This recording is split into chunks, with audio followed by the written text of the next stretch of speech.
Getting onto the feasibility definition, I was happy to hear from staff that you were considering putting a definition, and that was my first ask. Right now, there's really just a list of criteria that you can look through, and it's not a definition. It really is just a bunch of ways for project proponents to get out of doing the best available technology. Obviously, we believe that the once-through cooling policy definition should be the guiding definition for this. It was mentioned that CEQA was used for the Carlsbad decision. Well, during the trial court of the Carlsbad decision, there was no once-through cooling policy definition at that time. It hadn't been fully adopted yet, and that was the reason that they went with the CEQA definition. And in our comments, we argue that you really do need to look at the once-through cooling policy. It has the same impacts. A lot of the statutory language is very, very similar. And 13142.5b doesn't distinguish between cooling water and industrial facilities. They need to be treated the same, so the same definition should apply. Also going to the specific issue of cost, when you look at some of the court cases that went through the 316B analysis, they looked at the statutory language of 316B, which is, again, very similar to the water code, and saw that it was, the priority was on the technology. The technology was driving the factors in that statute, and cost was never mentioned in there.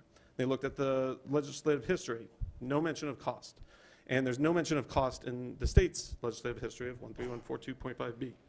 So we believe that they're analogous, and you should be applying the once-through cooling policy. Finally, back to the design capacity, which, as I mentioned last time, I really think is one of the biggest factors in this policy.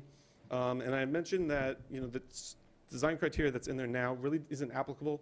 If you look at the first two, I personally believe they belong in different sections. And if you look at language, and we highlight this in the comments, if you look at the language of factor 1 or factor 2, we compare them to factors in other analyses, they're almost identical, and they're just really repetition.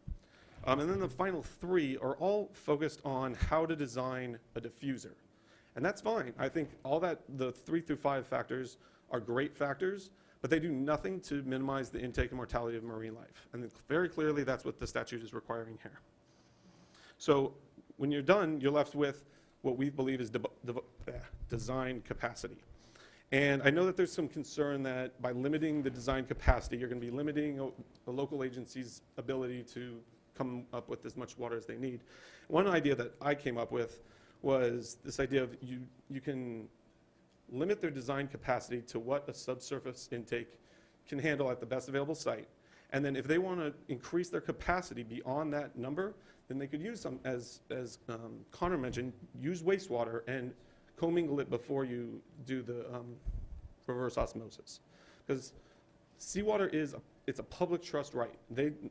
Industry doesn't have a right to seawater or as much seawater as they want. That's a public trust right, and you have all the authority in the world to limit that based on the water code and just the public trust doctrine. And I'll leave it at that. If anyone has any questions, I can. Thank you, and thank you for putting your comments in a way in a complex world that it's really easy to follow what it is you're asking and why.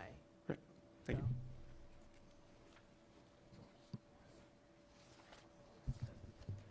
Good afternoon, board members. My name is Sarah Sikich. I'm the Science and Policy Director for Heal the Bay.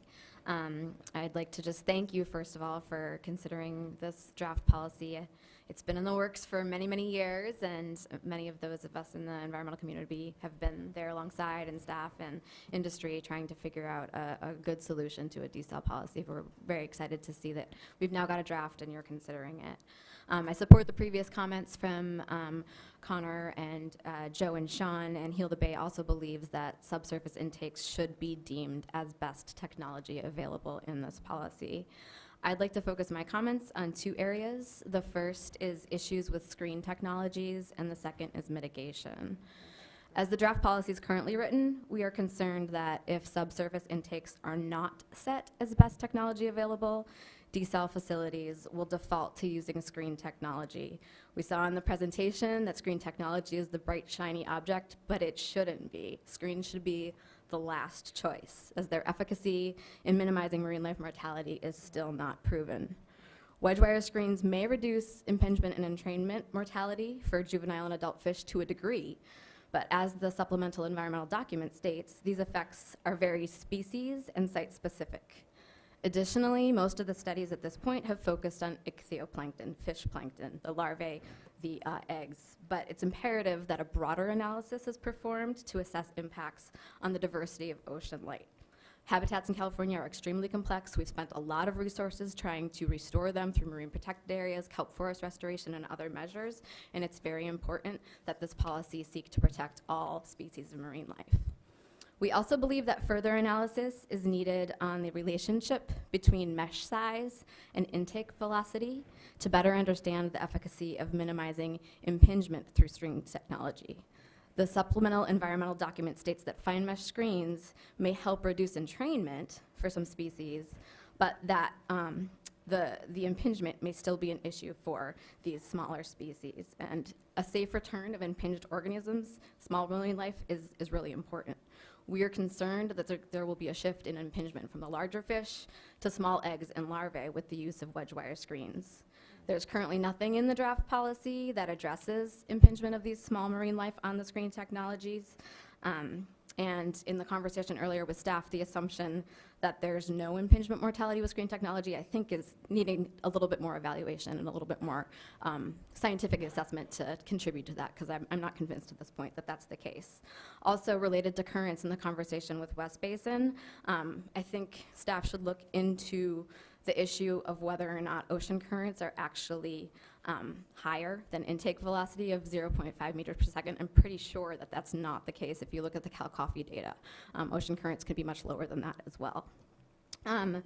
We also recommend that a minimum of a 0.5 millimeter screen size be used. Based on the expert review panel, several sensitive species have larval head sizes smaller than 1 millimeter, so in order to best protect all species of marine life, the mesh size should be as small as possible. And the last thing I wanted to talk about was mitigation. We believe that subsurface intakes should be the most effective way to minimize marine life mortality, and the priority should be to really look at site design and technology, as Sean talked about. After the fact restoration is not mitigation, and it's been deemed illegal in federal courts, so it should not be used in lieu of best technology available. We do support the ETM and APF approach to determining mitigation requirements, but it's not an exact science. There's a large amount of uncertainty in scaling restoration to account for loss of the broad range of marine life and species. My understanding, that's virtually always the case. Correct. Just So from the- we understand that it's hard to get at that. What we're recommending is that a mitigation ratio be performed of 3 to 1. This is consistent with Coastal Commission policy, where mitigation ratios range from 2 to 1 to 10 to 1, depending on the habitat and natural resource impacted. So we understand you can't do it perfect, but there's got to be some buffer to account for that uncertainty. We really appreciate board and staff's effort in working to develop this draft policy over the past several years, and we're hopeful that improvements can be made to make it a policy that's protective of our valuable coastal marine life and environment and consistent with the once through cooling policy. Thank you. Thank you very much. Oh, and also one thing, Jen Feinberg was part of our group, but I didn't hear you, or Jen Eckerly, call her from NRDC, so I just wanted to make sure. I don't have the card attached here. Okay, she has a comment card in there, and she's part of the environmental group, so I don't know if maybe it got lost. Cards were turned in after. Oh, So okay. card didn't come until after. As long as her card's in there, we're good. Okay, great. Do you want to take her now, or do you want to? We might want to save it up. You all right? Just so we can keep moving. It's all right. I'll go to, well, it's Susan Jordan's turn. No, if she wants to go, you want her to go first, that's good, then I can just wrap it up at the end. I mean, it's up to you. Well, why don't you go ahead? Go ahead. Sometimes it's nice. It's up to you guys. I mean, it's nice to mix it up, too, This is sometimes. very different than the Coastal Commission, where we never get to decide. So much pressure. Good afternoon, Chair Marcus and members of the board. My name is Jen Eckerly, and I'm an ocean policy consultant with the Natural Resources Defense Council. We appreciate the opportunity to comment on the draft desalination amendment and concur with the comments that have previously been made by my colleagues. At the public workshop, I provided comments on the draft policy as it relates to MPAs, and if there's time at the end, I'll reiterate those, but now I'd like to provide some additional comments on the mitigation component of the policy. We support the requirement to fully mitigate for all marine life mortality associated with a desalination facility and to do at least 3 years of baseline monitoring to estimate that mortality. However, compensating for desalination impacts by restoring specific habitats is an embryonic, inexact, and unimproved science.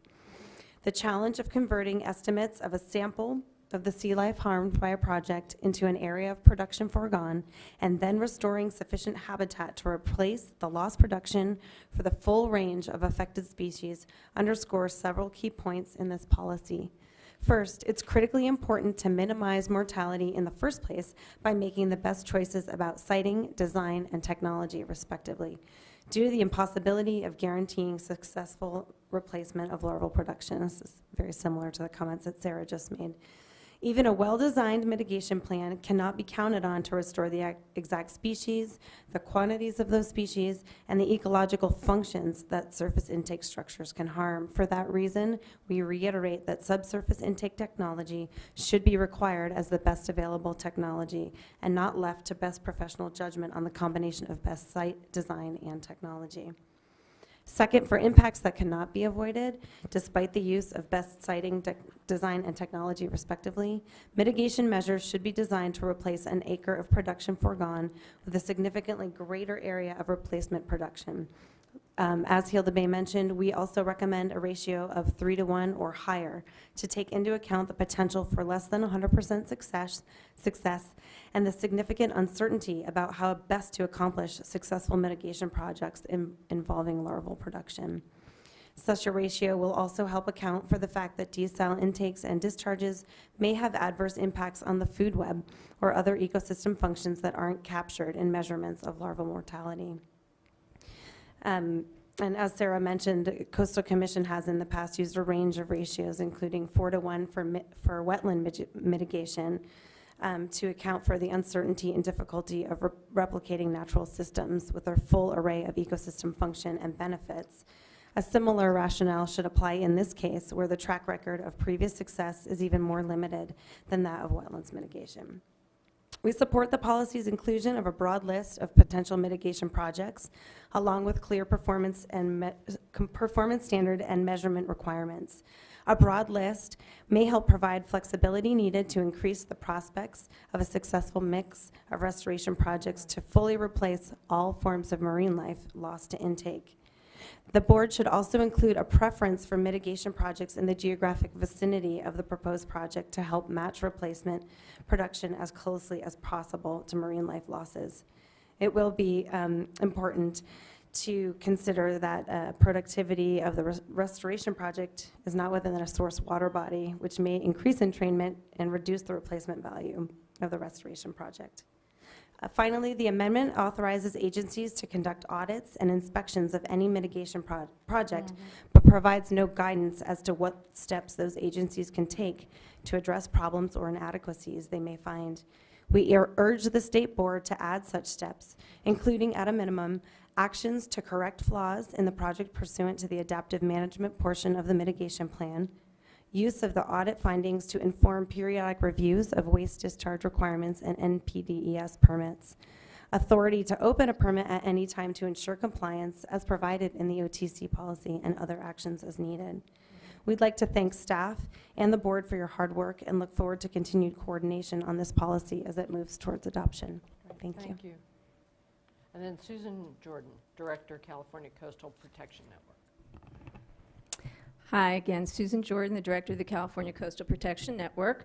I've worked on ocean desalination issues for roughly 15 years, which makes me a youngster in some respects, but I have seen enough to know what to anticipate in the years ahead from desal proponents.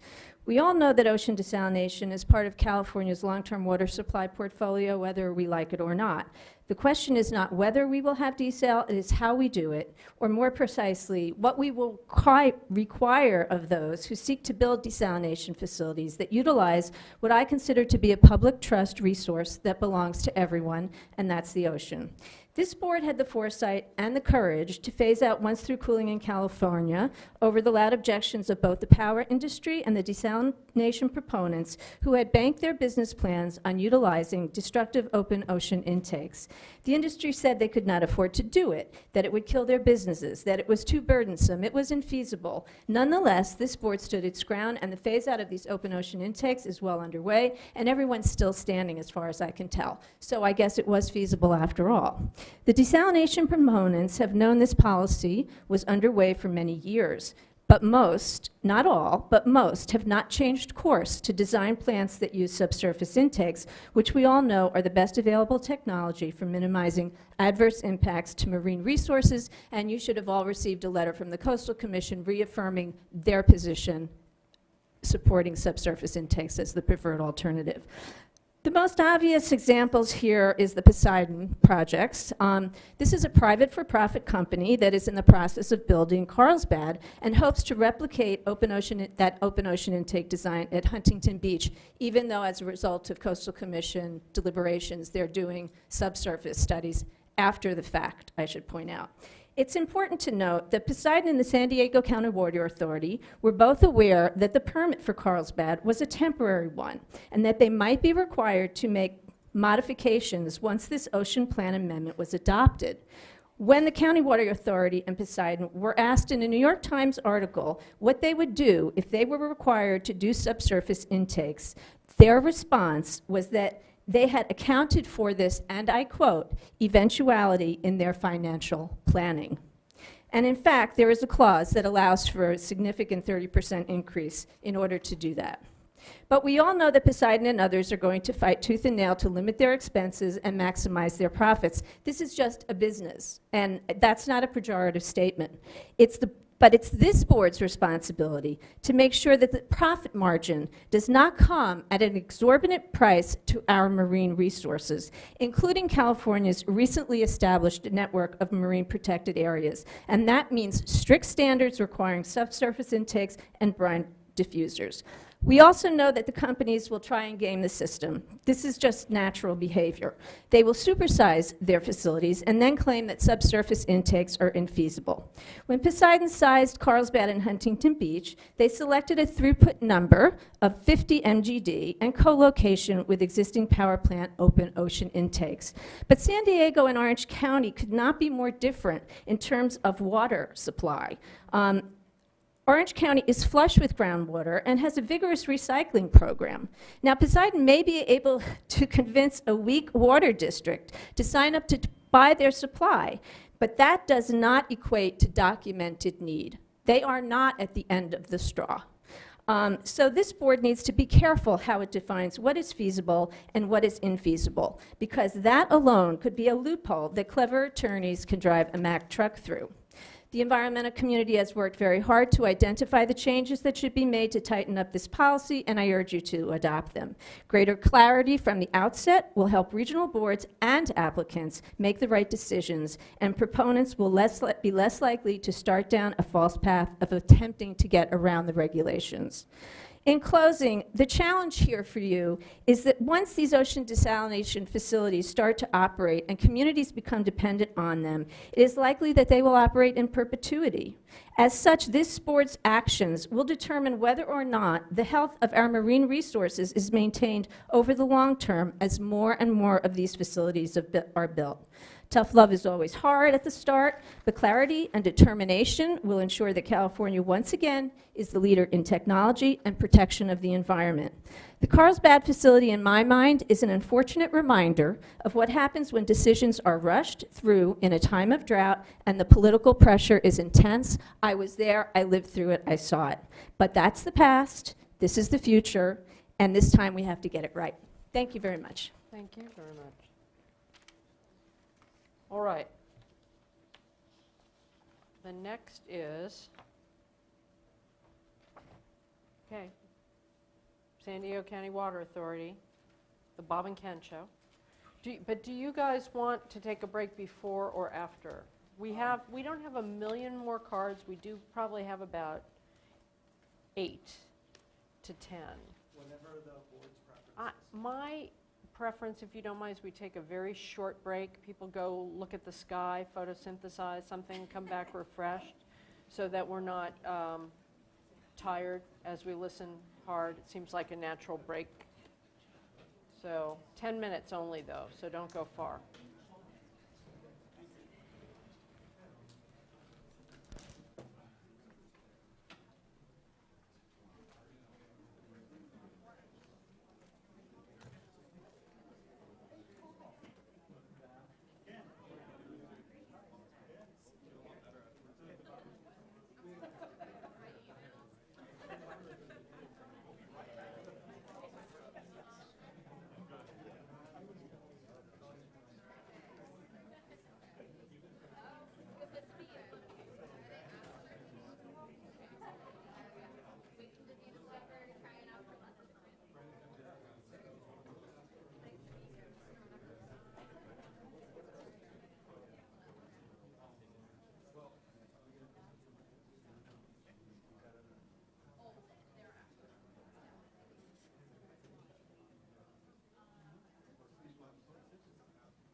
Check, check, check.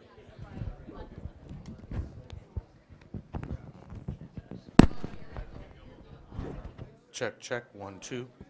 Mic check, 1, 2, 3, 4. Check, 1, 2. Hello, hello.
when I took the jacket off. It was behind me.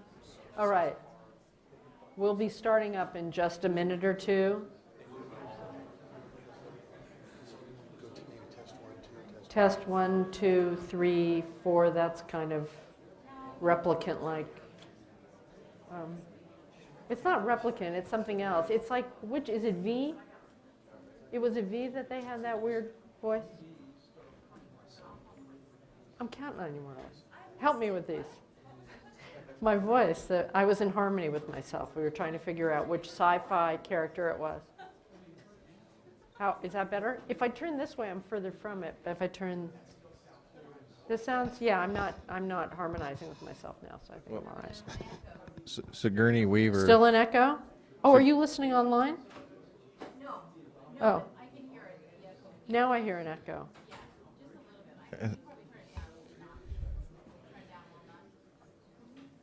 I think Sigourney Weaver was the voice of the computer in WALL-E. Sigourney Weaver Yeah. was the, Yeah. well, I remember Galaxy Quest, now that was a roll, yeah. I love that. Sorry, we're just talking about movies we've known and loved. It is kind of loud. I know, but is that good or bad? Oh, start talking. I don't know. That seems okay. All right. Oh, no, I appreciate you doing that. Oh, isn't that nice of you to say? That sounds.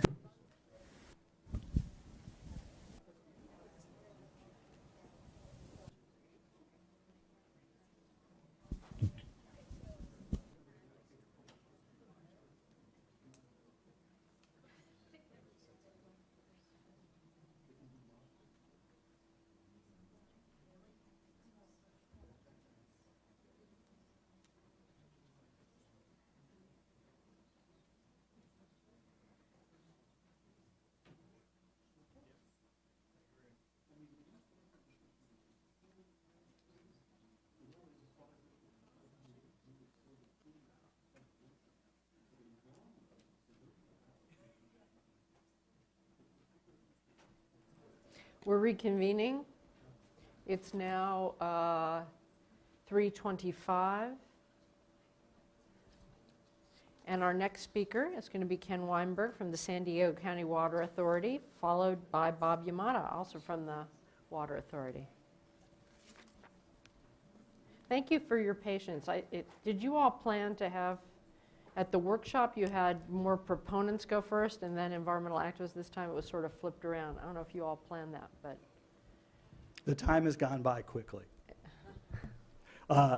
Thank you, Chair Marcus, board members. I'm going to cover some of the policy issues that we see, some specifics, and then Bob Yamada will follow me with some other more technical issues. I do want to point out that I didn't feel like 6 years of a permitting process was moving too quickly. And it's been about 15 years that the project's been in development. So these projects do take quite a while. A lot of thought goes into them. You know, this has been a long process, not as long as the desal project, but we've been at it, and you've been at it, and the staff has been at it for quite a while. And I do want to recognize that at the beginning of the process, we all talked about the fact that one size doesn't fit all in California water, or especially in seawater desalination. And I think your staff and your board took that to heart. And I think we've got a policy that recognizes it. And I seem to be amazed at how many venues I'm here in where one size doesn't fit all, whether it has to do, you know, with conservation and drought response, or desal, or other venues that regulatory decisions are made. And I think I want to really commend the board and the staff for that approach. I don't think we can separate out this afternoon's discussion from this morning's discussion. And I'm going to hit on a couple of points. One is just the discussion on drought and water supply availability, and you're making these decisions in that type of environment. And I want to say, from our perspective in San Diego County, We are fully committed to a diversified water supply, which includes seawater desalination. It also includes potable and non-potable reuse. So I think we That's are right. pursuing all of the above, just like is outlined in the governor's water action plan. And I think that's just important to point out as we go through this. Some of the specific comments is I want to get to this issue of linkage with the once-through cooling policy that your board adopted. And specifically in that policy, you delinked seawater desalination from the once-through cooling policy. You did it specifically in the final substitute environmental document. And I'm just going to quickly quote from that. Desalination facilities and OTC thermal power plants are fundamentally different in their use of intake water. Thus, the means by which best technology available would be determined is also very different. And you go on to kind of say how there's other choices in cooling water for a power plant. If we're doing desalinated water, we need to use the ocean water. And that's where we start. We need to do it in an environmentally responsible manner, but really we need to de-link these two issues. That gets to the feasibility definition, and that's another important discussion, because I think this morning, your board, although this was a local decision, you heard about ratepayer concerns. And at the end of the day, it's the ratepayer that has to pay to comply with these, whatever the regulations are. And we need to be thoughtful and realistic, and economic feasibility is part of the equation. And I think where we've been looking at, and I know, ratepayers, not just in San Diego, but elsewhere in California, expect if they're going to pay for something significantly, that you get a significant enhancement. And I think that really comes down to the issue of you having the dual paths, being able to meet the environmental goal by an alternative technology. And that's really important, and we strongly urge you to retain that. And, economic feasibility, it's in the CEQA definition. Someone mentioned the Coastal Act has it. It's been supported by case law. I think we all recognize that that's part of the decision-making process. And, the benefits you receive have to be worth the economic cost. And finally, I want to get to this issue of sizing, because it clearly is an important item, and some of the comments you got was that water agencies, water suppliers would just size it however they want to. And I've got two points I want to make on this. One is that water supply and what sources of water supply you have for your community is and should be a local decision.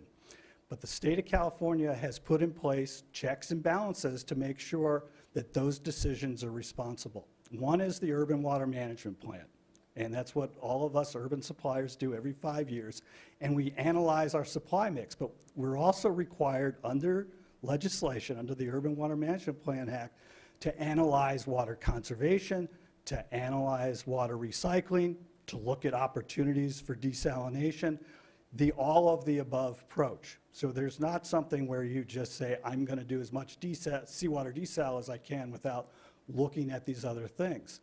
Before a project would ever get to the permitting stage, it would have to comply with the California Environmental Quality Act. And that is part and parcel of how we make local decisions in this state. And the key part of that is alternatives analysis. So we're required to conduct alternatives analysis to prove that what we did in an urban water management plan still makes sense, that we've looked at alternative locations. We know that the regulations are going to require us to look at subsurface intakes and discharge, or else we'll never get a permit. So you're going to go through that. A local entity will go through CEQA, and they will certify a document, and they'll adopt a mitigation monitoring plan, and all of those things will be worked out. And then you have one more barrier before we get into permitting, is you've got the courts. And in the case of the Carlsbad project, the court sided with the local decision-making process and the permitting process 14 times. And I get what's frustrating for me individually, I've been in the water business for 25 years, is that the institutions in California are set up to make good decisions. And we try and make good decisions, and there's these checks and balances. And having local decision-making isn't something that's a blank check. And I think we have to recognize that, and what you do in a final policy is really going to set the tone all the way back to how people analyze a desalination plant and their urban water management plans, how they comply with CEQA, and ultimately whether they're able to get a permit. So again, I want to just thank you for the time that you and the staff have spent, and we really appreciate it, and we're looking forward to adding this as just one of the tools in managing California's water supply reliability issues. Thank you. Thank you very much. Bob Yamana. And next will be Paul Schoenberger. Good afternoon, Chair Marcus, members of the board. It's a pleasure to be here. Thank you for the opportunity to speak. And again, remember back to August 6th, our gratitude to the staff and the board for all the work that's gone into this. As Ken covered some of the kind of 30,000-foot level issues, I wanted to get into a few of the specific concerns. So we've submitted a letter, and you have that letter, or we'll see it. And so I did want to address a couple of things that have come up in the remarks that have preceded me, specifically related to subsurface intake and the notion of subsurface intake as best technology available. I want to focus my remarks on the kind of the next word in the water code, which is feasible. And I'll start by saying that the Water Authority recognizes the site-specific nature of subsurface intakes, and in fact have been studying them since 2008, 2009, as we have looked at the potential for subsurface intakes as part of our potential Camp Pendleton desalination project. And we continue to look both at the potential for an open ocean intake and a subsurface intake. So there was no defaulting to one or the other. We felt it necessary and prudent to look at both of them as we continue to evaluate that project.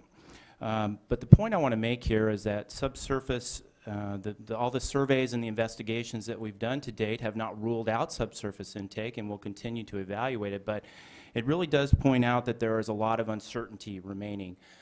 Recognizing that across the world that there are comparatively few applications of subsurface intake technology, and specifically related to the geology, the coastal geology of California, there are very few at the sizes that, for example, of projects that are being contemplated on the California coastline. So with that, we're concerned that the word requirement in the policy is probably not the right word to be using. I think it goes beyond what is proven. And so we would, if there needs to be a preference, we would ask that the amendments be revised to identify a preference and not a requirement, just based on what we've been able to determine from our studies, as well as observing what is in place and functioning around the world. The second issue I want to talk about briefly is the study period for entrainment mitigation. Our recommendation is to use 12 months, and for a couple of reasons. One, it conforms to Appendix E of the staff report, and the guidelines within that document were written by members of the expert review panel, and they state that 12 months is reasonable because entrainment estimated by the ETM method is much less subject to interannual variation. And it goes on, we'll go on to say, need to adjust my glasses here, a 12-month study would be adequate to account for variation in oceanography conditions and larval abundance and diversity. I think the point is that the ETM method is proportional, and it would adjust for interannual conditions. And so we don't see the need to go to 36 months for that entrainment mitigation study. Ask a quick question and stop for staff. So the expert panel say 12 months was enough with ETM on that one thing, or is Bob right on that? I don't remember right now, but we can look into it. Yeah, let's look into it. Okay. Okay. And lastly, I just wanted to touch on a very specific issue related to the receiving water limit for salinity. The desalination amendments provide that brine discharges from desal facilities should not exceed the 2 parts per thousand above, and this is a key point, natural background salinity. And natural background salinity has a very specific definition as a 20-year average. It is this definition that needs some adjustment to account for real-world variation in salinity. For example, in Carlsbad, that 20-year record bounces between about 27.4 ppt on the low end and 34.2 ppt on the high end. So the definition creates essentially a fixed standard that doesn't account for fluctuations in natural salinity over time. And so we would ask that that be addressed, and our comments include a detailed methodology that we think addresses that concern. So with that, I'll conclude. Thank you. Thank you. Paul Schoenberger, and after him, Joe Dillon.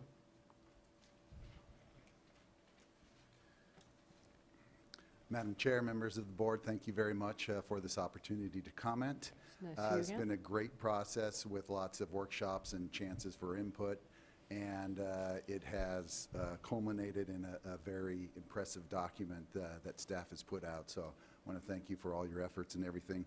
What Mesa Water looked at, and by the way, I'm Paul Schoenberger with Mesa Water District. What we looked at was a little bit different than I think most of the previous speakers, and it was looking at the staff report and the environmental document in the context of making sure that it was fully informational and defendable, and that we felt that it would meet all the standards that would be required so that the board would have all the information in front of them and the public.